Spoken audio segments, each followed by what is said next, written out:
Well, good evening, everybody, and welcome to this 20th anniversary. Well, 2 years ago, we founded the BNLF JLD, and to quote the former High Commissioner, His Excellency George Pintadi, it was established to provide a platform for the future QCs and SAMs of Nigeria and also here in the UK. So I'm pleased to report that the BNLF JLD is strong and is thriving. So, as has been mentioned by my successors, we've had a very productive year. And this really is down to three things that we aim to achieve. As the Junior Lawyers Division, we wanted to empower junior lawyers firstly. Secondly, we wanted to forge successful relationships and partnerships. And thirdly, we were very ambitious about being a global voice. In relation to how we empowered junior lawyers, well, we did so through a range of activities, particularly through webinars, which were designed to provide the social, the technical, the digital skills that a 21st century lawyer must have.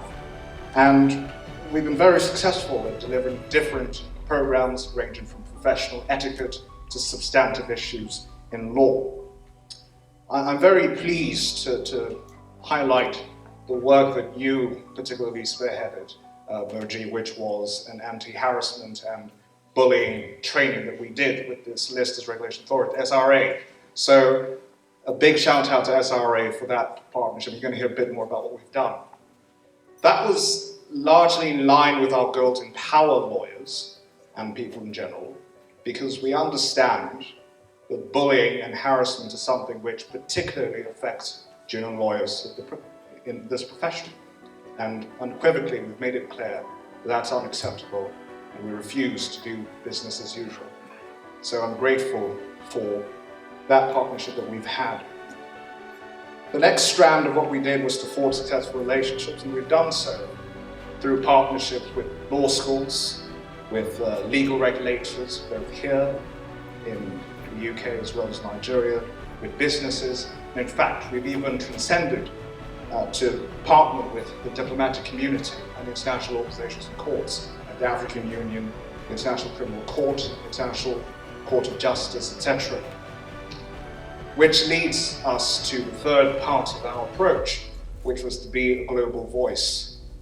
Now, 2 years ago, I was privileged to stand here on this stage, and say that we, the future of the legal profession, have to be not a trophy, but a tool for justice. And that's what the Junior Lawyers Division is trying to do. So part of how we've done that is to empower junior lawyers across the world. For example, we've had a program called Human Rights and the Role of Junior Lawyers, where we had junior lawyers who specialize in human rights talk about the work that they do, which makes a difference in the legal profession. It's why after the End SARS tragedy, we organized a training program for effect, so that they would be empowered to know their rights and stand against police brutality and injustice. It's why I'm very proud to have spearheaded the International Justice in Africa project, which was BNLF's most successful program, which was aimed to empower the African continent and give capacity to lawyers in the continent. And so this has all been part of our goal to make sure that we are a tool for justice. Now, I'm very pleased that I have wonderful successors here who are going to do fantastic jobs, and so I now give the mic to Moji to talk about the future of the legal profession. But by way of summary, I just want to reflect on the work that we've done. I thank the executive committee. I thank the members for making our tenure particularly successful. I thank, of course, the co-head, Olawade, who is not here today. And I remember 20 years ago, well, I wasn't there, but I imagine 20 years ago, when the founders came together, they would have been proud of this moment. And I am very pleased to say the future, the legal profession, and BNLF is in safe hands. Thank you.